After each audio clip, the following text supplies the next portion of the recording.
Hello, everyone, and welcome back to another episode of The Push with Nick and KP. We are here to start a new series that we have been very excited for, one that's going to take a lot of work, but we're excited to do it and kind of do something new with The Push. So this project is going to be called the WrestleMania Review, and of course, we are going to start with WrestleMania 1. We are going to go through each and every WrestleMania. That includes 1 through 41, and we are going to time it just right in that the week before WrestleMania 42, we are going to hit WrestleMania 41. So yeah, we're excited for it. There are definitely matches and sometimes even manias that between the two of us we haven't seen. So yeah, we're looking forward to this one, and let's go ahead and get started with WrestleMania 1 and the very first match. We're going to handle this just like we do every other PLE. We're going to go through back and forth, give it a rating, and give the overall WrestleMania a rating. So yeah, without further ado, the very first match, very first WrestleMania, we have the Executioner going up against Tito Santana. KP, let us know your thoughts on this one, including a rating. Yeah, just want to put a little bit of groundwork in here just before I do go into exactly why I give the ratings I do. Basically, the reason that I'm going with is that I'm trying to compare these matches with actual modern day matches, which might sound a little bit crazy because obviously the business has changed so much since that time.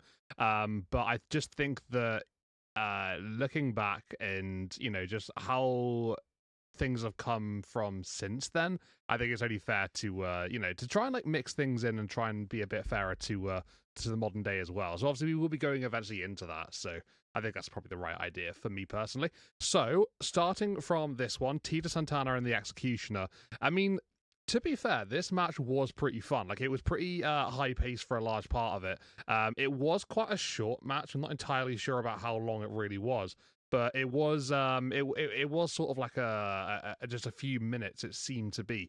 But yeah, I think Tito Santana, especially, very technically sound, very skilled in the ring, and yeah, I think just kicking things off at WrestleMania, the first ever WrestleMania match. Obviously, you've got you've got to leave an impression of some description, and I think he did a good job for himself. I really, really do. Executioner was all right; he was in there, but I think the real star of this match was Tito Santana, and it would be him that would get the win over the Executioner in the end as well. Via submission, there was a figure four leg lock that was applied at the very end of the matchup. I didn't see a tap out, so whether it was like a verbal confirmation from Executioner saying that, I tap, I quit, whatever, I give up, I don't exactly know, but the referee seemed to, be talking to him at the time and then would call for the end of the matchup. So, yeah, it was a win via submission, Tito Santana with the victory. And yeah, in terms of my overall for this one, I mean, could come across quite high based on how quick the match really is. But I gave it a 6.5 out of 10 purely because the content that was in there, I think, was pretty good. Even though there wasn't much of it, I thought what we did see was quite entertaining, and it showed off Tito Santana, especially with his grappling ability. So yeah, I thought it was quite good. Not a bad start to WrestleMania, and yeah, decent first ever match. What about you, Nick? What did you make of it? Did you enjoy it? Do you think Tito was as good as I put him out to be? And yeah, what's your overall rating regarding this? Yeah, I think being the very first WrestleMania match, obviously there was a ton of hype to live up to. I think probably a lot of pressure on their shoulders. The match itself was 4 minutes and 49 seconds, which is not a long match by any means, but is definitely longer than the next match. So we'll get into that in a bit. The Executioner was they were hyping up his undefeated streak before going into the match. So this was a big deal. Tito was super over. Crowd loved him, and then getting that figure four leg lock. Yeah, I didn't see the tap either, so that's interesting. Maybe it was a verbal tap. I'm not sure. But yeah, definitely, definitely. I'm glad you mentioned the rating system because it is hard. Like, it's hard to go back and just imagine, put yourself in the scenario where this is the first WrestleMania you've ever seen. You haven't seen, 40 other, depending on who you are. But yeah, so it is hard. But yeah, I think that is probably the best system. Otherwise, these would obviously be a lot lower comparatively speaking, because we've come a long way. And not to say that today's wrestling is better, it's just different. But yeah, I liked Tito Santana. If I was in charge, I would have put a rocket ship on him and let him rise to the top. But yeah, I gave this one a 6. I thought this one was, yeah, it was good for what it was, although a bit short. And yeah, you can't help but get behind that super baby face in that of Tito. And my first thoughts being seeing this WrestleMania match was those ropes are kind of scary. Um, they are very loose comparatively speaking to today's standards, and when they get to the top of them, it appears very hard to do. I don't know if that would be harder or easier, but to me, it just feels like they're less stable. So that was kind of scary to me. But yeah, six, not bad, and a good start to the very first WrestleMania. Getting into the next match, we have King Kong Bundy with the Mouth of the South Jimmy Hart going up against Special Delivery or SD Jones. Um, yeah, we were talking about the last match not being very fast. This one clocked in at 25 seconds. So, KP, what are your thoughts on this match?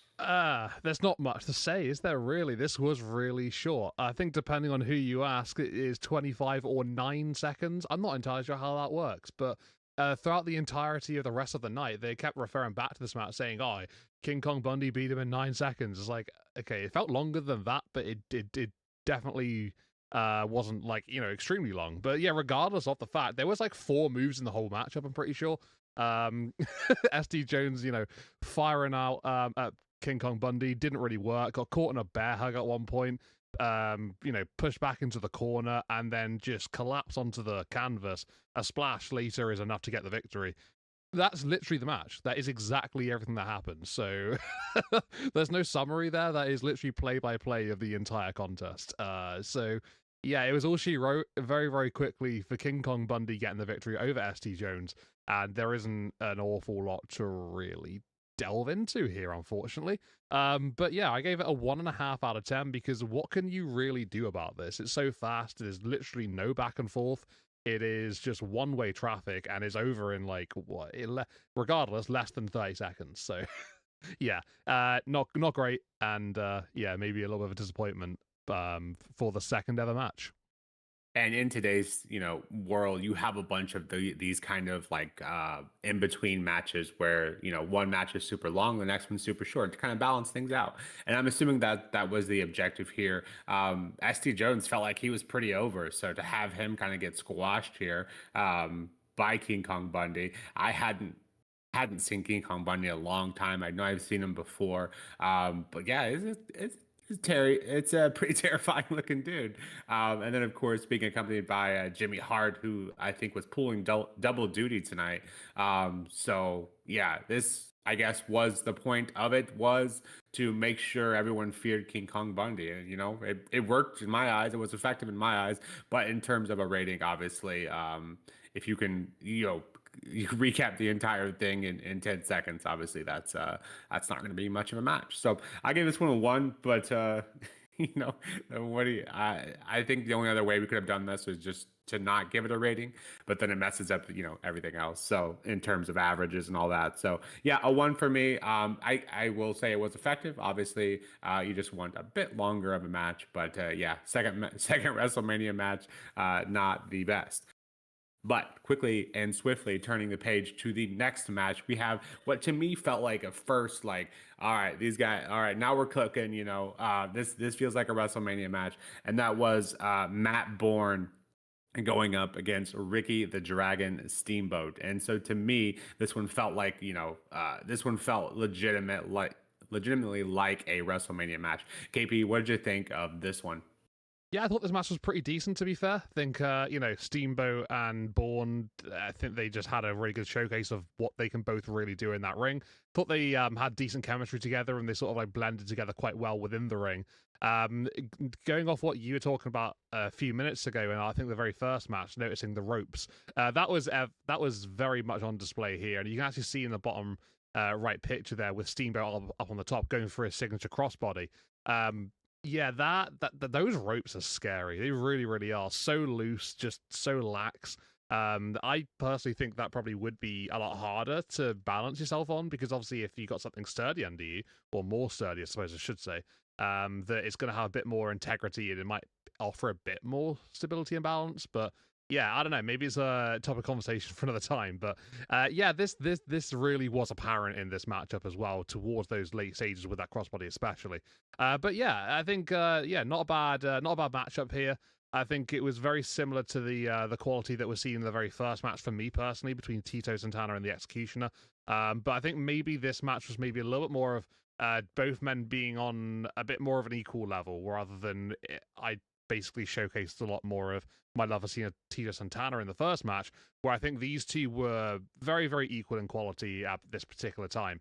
Maybe Steamboat being just a touch above Matt Borne, but either way, regardless, it wasn't like a massive like drop in quality or anything. But yeah, good matchup. I think it was a nice back and forth for a large part of it, and yeah, that crossbody from Steamboat getting the victory in the end. Yeah, just a good WrestleMania match. You know, not nothing like absolutely incredible or anything, but definitely nothing that we've spoken about with King Kong Bundy and SG Jones. So yeah, I gave it a 6 out of 10. I thought it was good, and yeah, you know, just starting to pick things up a little bit more, hopefully going into this first WrestleMania. Yeah, and you know, now that I hear you talk about it out loud and compare the second and the third match, maybe that's just it. Maybe I was like, okay, this is way better than the last match. So maybe just comparatively speaking, it made this match feel better than it actually was. But as you mentioned, both these guys clearly, you know, knowing what they're doing, felt like that more so than the first match. Specifically, the Executioner, you know, didn't really contribute a ton. I felt like. So with this one, obviously Matt Borne and Ricky, who has always been one of my favorites, just always had this, you know, kind of dream to have him in today's modern WWE, and just think of all the matchups he could have had, because he's so jacked, but then he also, you know, on the top ropes, and it's like, especially for back then, like that was something you didn't see. So yeah, just thinking about all the matchups he could have. But yeah, this one was a ton of fun. I give this one a 6.5. So to point, the highest rating so far for me. And yeah, it's yeah, I won't gush over Ricky too much more. But yeah, this one felt like a proper WrestleMania match for me. Getting on to the next match, we have Brutus Beefcake, accompanied by luscious Johnny Valentine, going up against David Sammartino, with, of course, his dad, the infamous Bruno Sammartino. KP, what'd you think of this one? Lots of outside shenanigans here. What'd you think of this one overall? Yeah, I think this is a perfect opportunity to bring up something that I wanted to discuss, you know, throughout this WrestleMania podcast. And there were a whole lot of managers, like throughout the course of the show. Obviously, you talk about you know, wrestling in general, and managers are a really big important part of the show and the showcase. I think in modern day you do get a fair few managers, but I think with this WrestleMania, it just seemed to be like every match had at least one person with a manager. Maybe there might have been one match that didn't, but regardless, there were so many throughout the entirety of the night, that it just seemed like, you know, everybody was being represented, and that was a very big part of the late stages of this particular contest. David Sammartino and Brutus Beefcake, I thought they had a decent match together. I thought they were putting on a really good show. I think both men are technically pretty sound. And, you know, they had a good back and forth thing. The heel and the face dynamic working pretty well. Managers get involved, you know, in little bits in here and there throughout the match, just to make it sort of like progress nicely. And yeah, I was really enjoying it. I thought it was a really good match. And then it got to a point where at the very end, where we had the double disqualification, with the managers on the outside basically getting involved a bit too much, brawling, you know, into the ring, and then getting both the active competitors involved as well, you know, in those very late stages, just to cause that double DQ. Yeah, I don't know. Like, I feel like maybe given the build, I might have been able to probably put this together a little bit more as to, you know, this is an appropriate end to the matchup. But I suppose seeing a double DQ isn't something that I'm particularly fond of, and I guess that was a little bit of a disappointment when it came to that ending. But I thought the match was good regardless. I mean, as things stand, my highest rating of the night as well, a 6.5 out of 10. But Yeah, I don't know. I just think that double DQ was maybe a little bit of a cop out in the end, but I guess I'd have to understand the build a bit more. Maybe go back and watch that to really understand if this did logically make a lot of sense to end it this way. So, yeah, seeing David Sammartino, I think that's the first time I've actually seen him in a match because I hadn't witnessed this one before. So this is brand new to me. He was pretty decent as well, to be fair. You know, obviously Bruno, obviously we know a lot about him and his legacy. But yeah, David Sammartino, not one that I've really heard too much about and seen much of at all. So it was nice to sort of like have a little bit of a introduction to the man himself. But it was pretty good, to be fair. I like the match, and yeah, 6.5 I think is pretty decent, to be fair. But just would have wished for a slightly better ending. But like I said, maybe reason for it. So yeah, continuing off the last match with Ricky and Matt, this one also felt like, we've turned the page. These are actually, good matches. And this was by far the longest match up until this point, clocking in almost 12 minutes. So they definitely used all that time. It was very, very slow burn. Obviously, these two guys, bigger competitors. And that was the style back then, right? The bigger, the better. You would succeed, increase your chances of succeeding. I too have not seen David Sammartino up until this point. I actually didn't know who it was. I thought maybe it was a brother of Bruno. Wasn't quite sure, but you can definitely, the announcers were hitting on this pretty hard too. You could definitely see the resemblance in the two. For sure. Obviously, if that's his son, that makes a lot more sense. And before the match, if you do happen to check this out, the interview that Brutus Beefcake gives is possibly one of the best you will ever see. But yeah, the match itself, very slow burn, and the double DQ as Johnny and Bruno, of course, get involved. Yeah, it is what it is. I think clearly there, as you kind of alluded to, there was more going on than met the eye here for this match. But yeah, this was for the match itself that we got was entertaining. Obviously, we always like to see a winner, but very much a lot more common back then to not get a clear winner. So this maybe just a bit of a sign of things to come for these matches back then. But yeah, I gave this match a let's see, a 6 out of 10. Yeah, for the match itself, and then obviously getting docked a bit just for the no DQ ending. But clearly, these two guys were not a fan, and the managers and Bruno and Johnny not a fan of each other either. So yeah, this was a fun, meaningful one. So. With that, we will move on to the next one, and we get the Junkyard Dog going up against Greg the Hammer Valentine. Mentioned earlier, Jimmy Hart working double duty. This was another one that he managed, and a good point brought up by you as well. The managers were definitely a bigger part than we see in today's world. We don't see that very often, hardly at all, really anymore. We'll see team members, but managers, bit of a dying art, I guess you could say. But yeah, this match comes with another bit of a screwy finish. So yeah, let us know what you think about this one, KP. Yeah, this is a real fascinating one, especially that finish. Our first ever championship match at WrestleMania, by the way, Intercontinental title on the line. Very, very important, I guess, start of what will be many, many, many title matches throughout the years. But yeah, when it comes to how this match played out, I thought, Junkyard Dog, especially here, started off really, really well. I thought he was, very over with the crowd. I thought his pops were really, really loud, to be honest. And yeah, Greg Valentine, yeah, maybe sort of like, not the one that everybody wanted to win the matchup.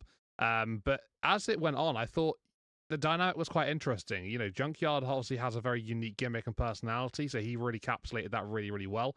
Greg Valentine, you sort of like doing his thing, staying to be maybe a bit more of a regular sort of like wrestling physique type thing and persona, I guess you could say, in this matchup.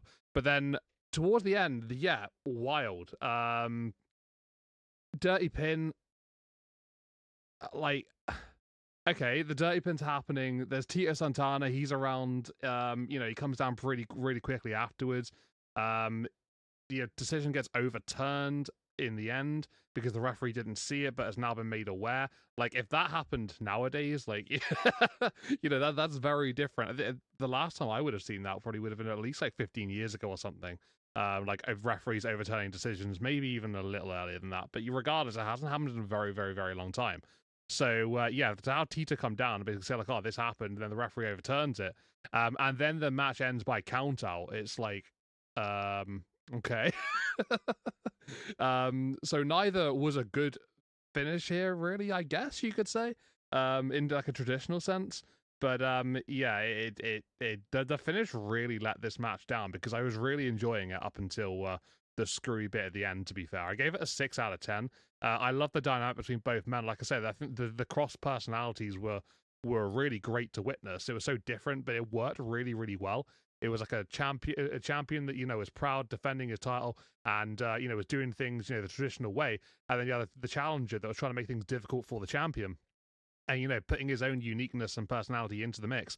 I really did like the blend. I thought it was great, but yeah, just a really big shame about that finish because I don't know. Normally it would be you have a count out and then you would have the referee overturn it and then it would be the dirty pin. Maybe that would make a little bit more sense, but yeah, I don't know. I don't know.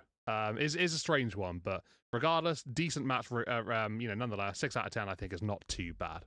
Yeah, and you mentioned characters in Junkyard Dog. I know I've heard this and I've seen it several times, but one of the more underrated personalities, and you could really see it in his pre-show interview. Really interesting guy and a lovely gimmick, if I if I do say so myself. Yeah, I always wonder kind of what happened with him because he appears to have kind of all the attributes to make a big star. So, but yeah, the match itself, yeah, was as you mentioned going along quite nicely.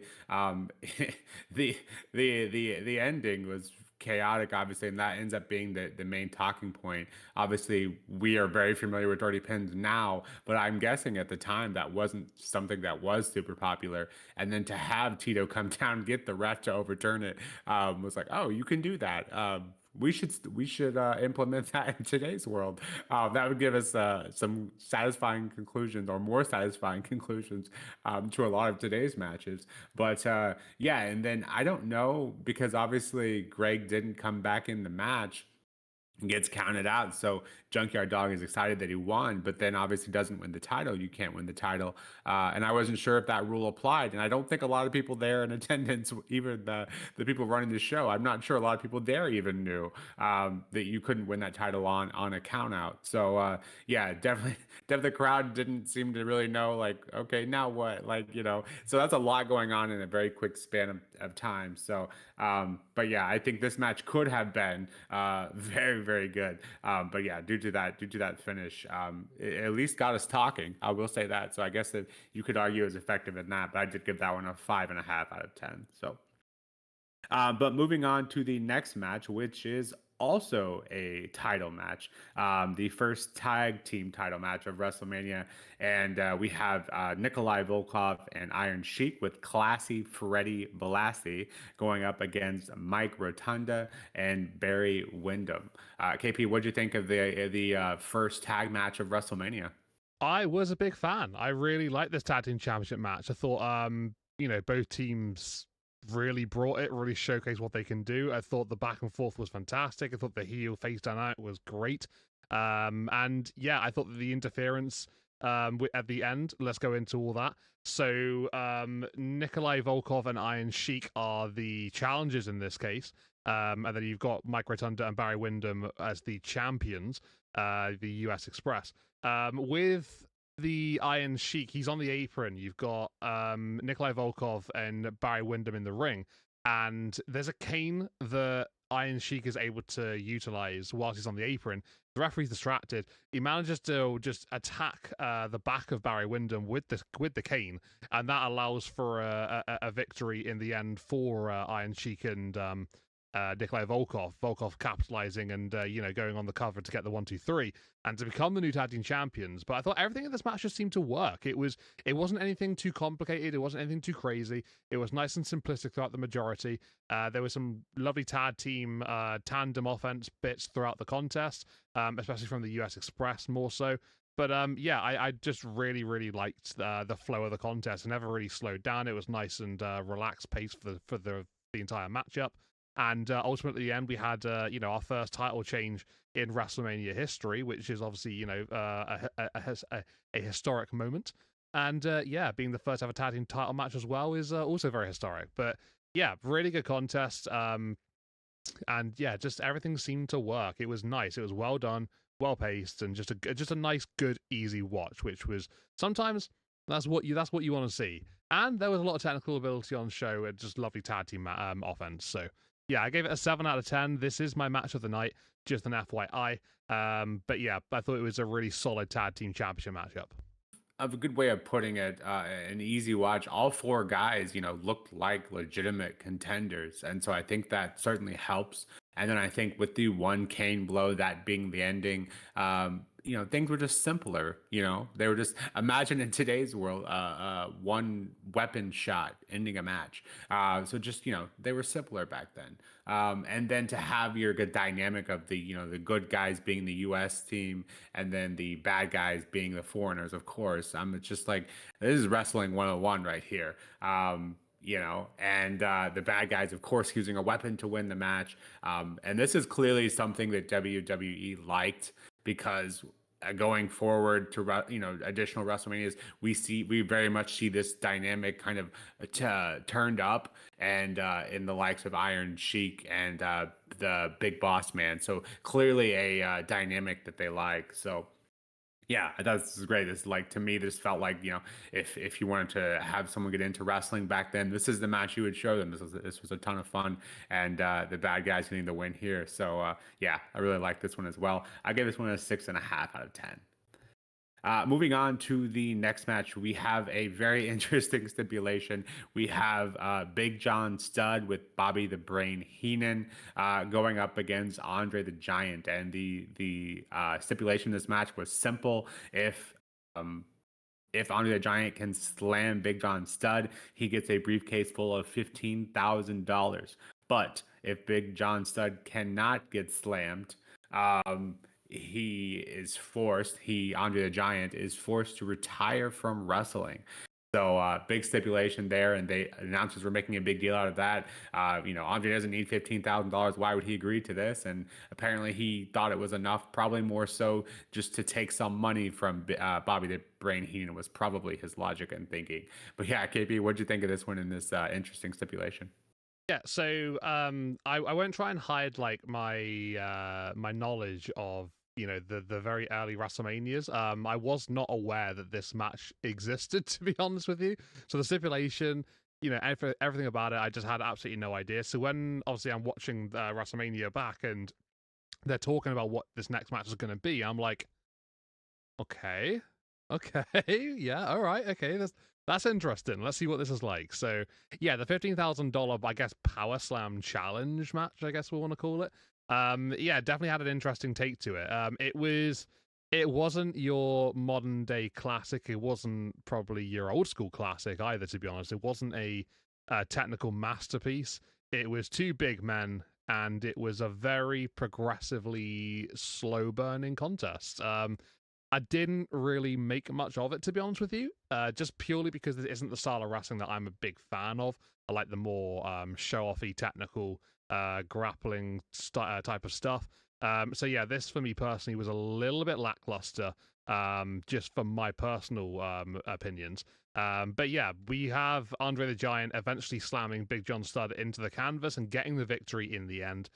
Therefore winning the $15,000. Andre gets to a point at the end of the matchup where he's trying to sort of like throw the money into the crowd and just like give the money away to give it away to the fans.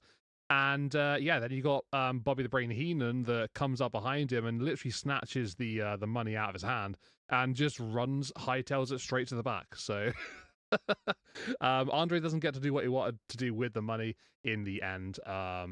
but maybe something happened afterwards. I'm not entirely sure of what would follow. Maybe on like the following shows or whatever after this. But yeah, as far as this one goes, wasn't a classic in my opinion. It was very slow paced, like I said, and not my type of style wrestling, to be honest. I gave it a 3.5 out of 10. Yeah, just two big men, I guess, just trying to get the better of each other, and in the end, it was Andre the Giant. Yeah, I think in terms of what we like in wrestling, especially in today, the big meaty men, as we say, definitely not our style. But I could appreciate, these are two huge guys, and even Big John Studd, as he's appropriately named, doesn't look super small comparatively speaking to Andre. So I think that in itself is a testament to how big these guys really were. And yeah, when the overall objective is to get a slam, you weren't going to be in for something super technical by any means. And a lot of these matches, you could kind of say that too, like the technical prowess just wasn't the same back then. So, but yeah, it's hard not to feel good for Andre. Obviously, always be a soft place in my heart, and probably a lot of our hearts, if we like wrestling at all, to know what he went through and all that. So I'll always have a soft spot for him. But yeah, it's definitely not something you want to show someone who has never watched wrestling to get them into the sport. I guess one of a 4.5 out of 10. Yeah, but the shenanigans afterwards were fun. See Bobby run off with that briefcase they just lost. Par for the course for something that Bobby the Brain Hand would do. Moving on to the next match, we have Wendi Richter with Cyndi Lauper going up against Leilani Kai with Fabulous Moolah. This is the one and only women's match, and this is for the women's championship. Yeah, what'd you think of this one, KP? Definitely a far cry from what we've seen today. I think that's fair to say. But what did you rate this one? Yeah, the first ever women's match in WrestleMania history. I think it was, it's an opportunity for the ladies to really sort of like, get out there and really show what they're made of. And obviously back then, they weren't particularly taken too seriously, but we do take them very seriously. So, I think our ratings will probably, be in a fair comparison to what we would see modern day. And we will go exactly with that throughout all of these WrestleManias that we'll be doing. So I thought that Wendi Richter and Leilani Kai put on a really good match. I thought they had a great time out there. I thought that the back and forth was good. The sort of interactions between the two in-ring superstars and the managers on the outside, Cyndi Lauper, especially being quite heavily involved. Obviously, Fabulous Moolah as well on the other side. There was a little back and forth between them two as well. So a little bit of beef between managers. Yeah, I thought there's some good dynamics throughout this contest. The ladies' championship being on the line as well, obviously very, very important. And I thought these two went hell for leather really towards the start of the contest. Thought they had a really quick opening out the gates, just really trying to impress. That's the vibe that I got from it anyway. Whether it was or wasn't, I'm not too sure, but that's what it did for me personally. I thought that they really came out looking to make an impression. So that was really good. Back and forth for a long period of time. In the end, you've got Leilani Kai going for a crossbody. Wendi Richter sort of like rolls through it, and then is able to go for a cover, like over that roll up, roll over, and then get the 1-2-3 to become the new ladies champion. So yeah, I mean, you have a title change in the first ever women's match. I think that's it's a good start, isn't it? Really. So I liked it. I thought it flowed well, and yeah, there was lots of nice little bits going through it to make it quite captivating and to make it very interactive between the superstars in the ring and the managers on the outside. And there was a lot of heat, just all throughout those particular interactions, which was really, really good. I gave it a 6 out of 10. I thought for the first women's match, it was pretty good, to be fair. Like, I didn't know what I expected because I haven't seen this match before. But, knowing how much the women's division has come on since times like this to what it is now, I am very aware that, there has been a large improvement as time has gone on. So, I mean, this was a pretty good start, to be honest. Probably better than what I thought, they would have put on back then. I was quite pleasantly surprised, to be honest. 6 out of 10, I think, is quite solid. Yeah, I think for me, what really sold it, the in-ring action was fine. I could have done it with a little less hair pulling, but I think the what sold it for me was the kind of animosity they clearly had for each other. You could definitely it definitely felt personal. Obviously, we don't know the build up before. You know, they don't have the building up to the match vignettes, video packages like they do sometimes today. And for a good portion of WWE, they had those for every PLE, but they didn't have those quite yet. So don't know what happened before this, but obviously this match was very personal. Um, and yeah, just having that moniker of being the first women's match at WrestleMania, I think was just cool to see. But yeah, I think Wendy Richter getting that title, obviously, yeah, you could tell that I know a lot of the story of her kind of outside of the ring and how she was not super pleased with WWE. But you could kind of tell she had a chip on her shoulder. She was proving that she belonged, and so for me, that was very fun to see. Yeah, not something that is I'm gonna go back and watch a ton, but it was cool to see in itself. I gave this match a 5 out of 10. Yeah, just definitely the energy that the opponents had for each other definitely sold it for me. And yeah, lots of name. I think they were calling it the ladies champion ship. The announcers were, but then the actual card says women's championship, so I'm not entirely sure which one's correct. I think it's women's, but regardless, the end result all the same. Then getting into the main event, which is the longest match of the night, rightfully so. We before we even kick off the match, we have which was Roddy Piper and Paul Orndorff, Mr. Wonderful with Cowboy Bob Orton. Great to see him.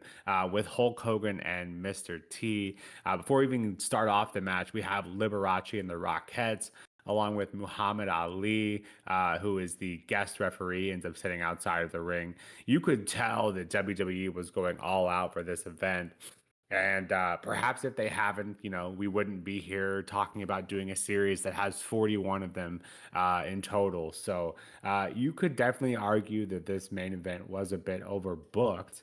But regardless, this felt like a main event. Like it felt big. I think this one got like a half hour of like intros, and after the match was all said and done, I think this one definitely was treated as that main event. You know, a lot of times in today's world we struggle with that dynamic, but this one definitely felt like a main event. So KP, what'd you think of this one? Definitely a lot of things going on, but how'd you rate it? There was a lot going on for sure. You know, for a first ever WrestleMania main event, obviously you want it to be a big match. You want it to be something that people are going to talk about for a long time.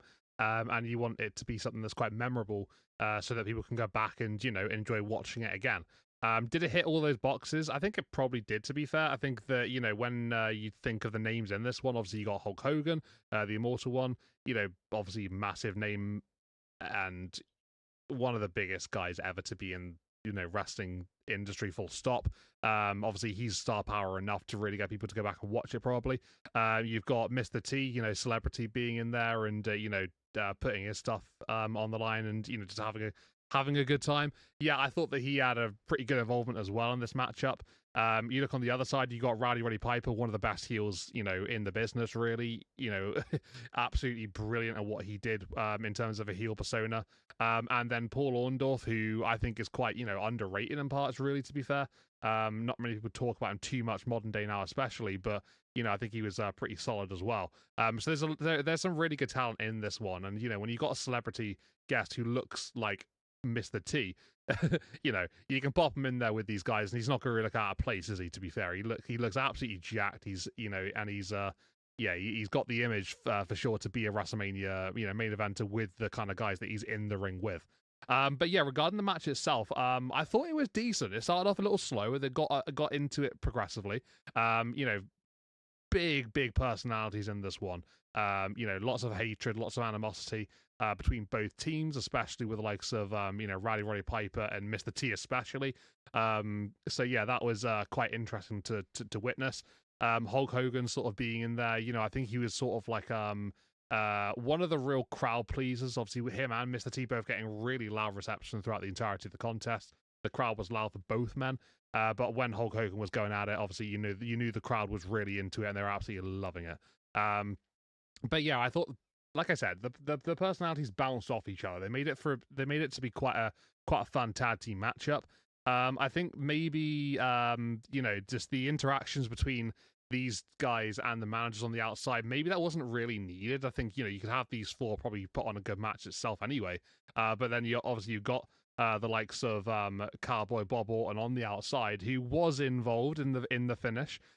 He would go for a double axe handle up on the top rope. He's aiming it to hit Hulk Hogan, but actually hits Orndorff instead. But Bob Orton has this cast on his wrist, and there's the effect of hitting the cast via that double axe handle onto the back of the head of Paul Orndorff. That sort of like knocks him back, knocks him completely spark out, and that allows Hulk Hogan to go for a cover and to get the victory in the end. It was a pretty sensible finish, to be fair, nice and simple. But yeah, I don't know. I think they probably could have done without maybe the managers being involved here. Not like a main criticism or anything. Like I don't mind how it ended, but I don't know. I just think that with these four, they could have probably done something a little bit different. It would have worked really well. But regardless of that, I quite enjoyed the match. I thought it was quite good. I gave it a 6.5 out of 10. I thought as a main event, it was pretty solid. And yeah, I just think that everybody had a lot of action. No one really hid away. Even like Mr. T, he was in there for a fair bit. So yeah, I think that everyone gelled together and it worked really well, to be honest. Good tag team matchup, 6.5 out of 10. And yeah, the final image of WrestleMania 1 with Hulk Hogan and Mr. T getting the victory. But yeah, what did you make of this one, Nick, in terms of as far as WrestleMania main events go? How do you think this one lived up to the standards probably around WrestleMania 1 time? But then also maybe you look back and compare it to modern day main events. It's so different now. It's so hard to do that. But I just want to hear your thoughts, see where your mind is regarding that. Because obviously this is a very important part of the show. Very, very important part on the card. It's got to be big and it's got to be important and it's got to be historic. Was it all of that? Yeah, so yeah, we kind of hit on that already, a little bit. Like, yes, it's extremely hard to compare this to, let's say the main event WrestleMania 41. They're just so different. But to me, I will say this felt like I said, this one felt like a main event. It felt like, all of the kind of comeuppance of WrestleMania leading up to this match. This felt like the biggest match in terms of grand scheme of things. There's tons of personalities here. And I would say this is a success. Like if I'm walking away as, I own WWE, I'm walking away from this and I'm saying that was a damn good main event. Like I said, maybe a bit overbooked, but the match itself, everyone in the match felt important. You could argue the managers maybe a little less so, but then of course, Ace Cowboy Bob Orton deciding the outcome. So clearly he's a big deal as well. I will say I have no idea where Jimmy Snuka came from. He didn't walk down with them or anything. He was just there. Maybe he had some beef with Bob Orton. I don't know. But he kind of came out of nowhere. Yeah, and I think you kind of said it perfectly. Like you definitely could have done without that because the personalities and the ring were already big enough. So didn't really need them. But then obviously that takes away your ending. So yeah, I thought this was a ton of fun. The a couple of moments I thought were pretty funny was Hulk stopping the ref from counting the opponents out. Classic Hulk, rest in peace, but classic Hulk to have him kind of hey, stop counting, brother. That got a good kick out of me. And yeah, I think the finish was it was fine. And then to have Hulk, get the win, of course, it's Hulk Hogan. And Mr. T, I will say Mr. T didn't feel like as big of a deal because a lot of the focus was on the other three guys. I felt like more so. And Paul Orndorff with the body of a Greek god, as Jesse Ventura pointed out, an impressive physique. It was just everyone kind of brought their own kind of thing to the match. And I thought that was a lot of fun. Of course, the WrestleMania ending with Hulk Hogan's music and Mr. T celebrating, that to me is just iconic. Like I remember growing up, I had a WrestleMania book, and I remember reading that and just thinking, oh, imagine being there. Obviously, this was a long time ago, but imagine being there for that, and having watched that now. Yeah, it was a fun match, and I felt like it was deserving of that WrestleMania main event cue. So, Yeah, with that, my rating for that one, I gave it a 6.5 out of 10. So close to the highest. So definitely a fun match. But with that, that is WrestleMania 1, which, I think this one had a ton of pressure on it. This was successful. We could continue doing it. The announcers, you could tell, were really hyping up the event. They knew a lot was riding on this. If this wasn't successful, maybe we don't get the additional 40 of them. So, taking place at Madison Square Garden, New York City, New York. Obviously, we know all the stories about the prestige behind Madison Square Garden, and this was kind of the start of that. So, 19,000 people in attendance here, which by then was probably huge. Like that was a huge ordeal. They mentioned Woodstock was to rock and roll as WrestleMania is to wrestling, and I think that's fair. I think that kind of comparison has lived on like to today. Like when anyone outside of the wrestling fandom thinks of wrestling, they think of WrestleMania. So yeah, I to me, I felt like this was a pretty big success, and thank goodness it was. Maybe WWE wouldn't even exist. Forget WrestleMania. Maybe WWE wouldn't have existed today if this wasn't as successful as it was. But yeah, KP, let us know your final thoughts if you have any additional ones, and then that overall rating for WrestleMania 1, which is now in the books. Yeah, I mean, when the idea was sort of brought to life here regarding doing this series about starting from WrestleMania 1 going all the way through to the modern day WrestleMania, and just basically just having a watch of all of them and just seeing all the action that takes place, giving a bit of a review, seeing how things progress throughout the years. Ultimately, I was really excited because it's a big project, and it's something that we can really dig our teeth into and get excited about. Just watching this WrestleMania here, WrestleMania 1, I know it's going to be exactly all of that. It's going to be brilliant. So yeah, watching matches that I've personally never seen before.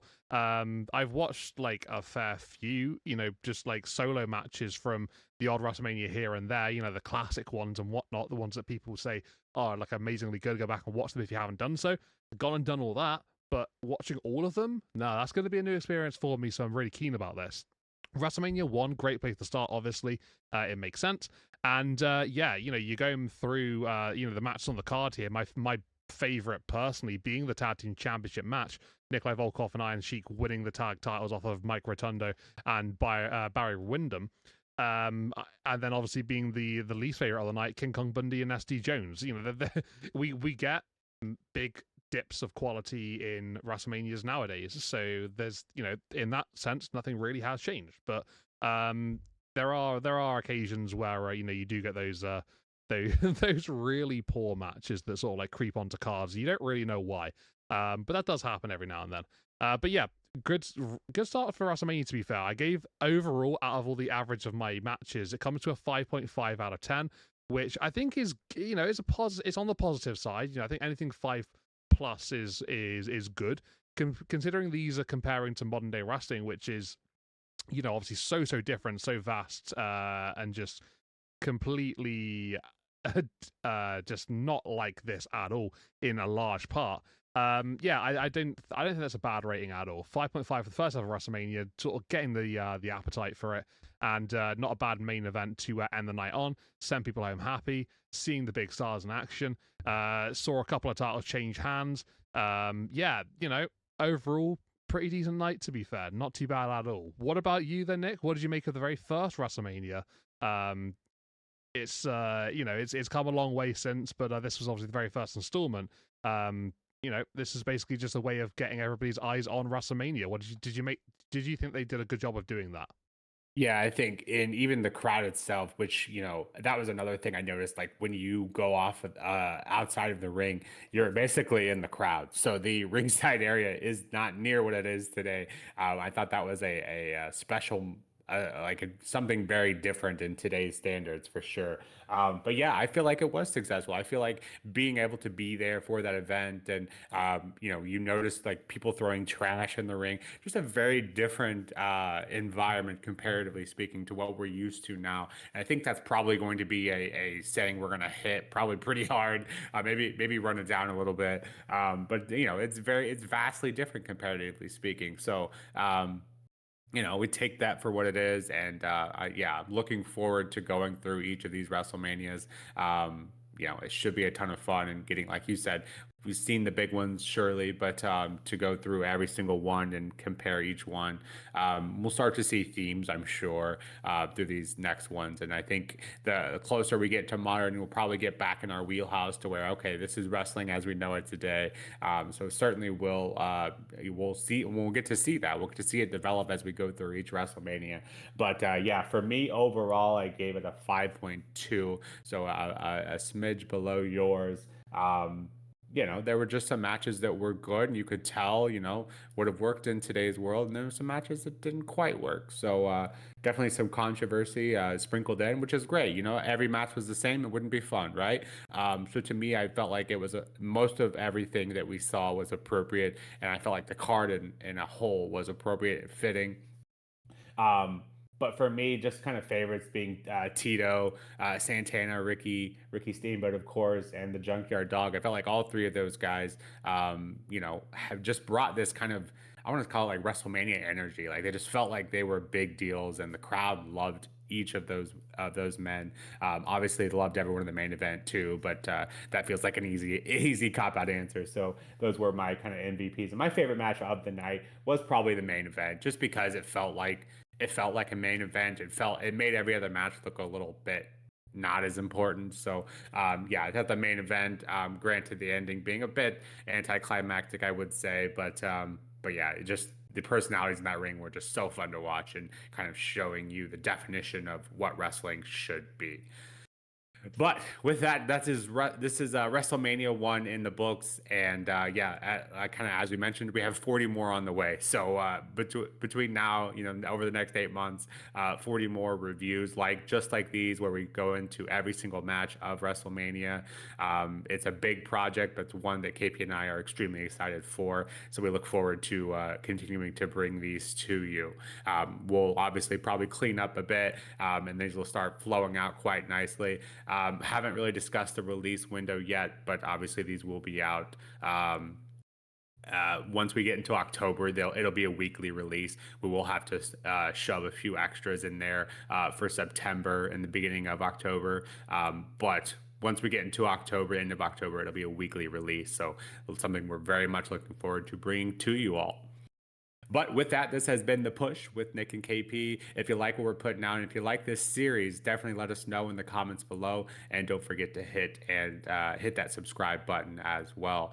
And until next time, we will be back with WrestleMania 2. And until then, we'll see you then. Take care.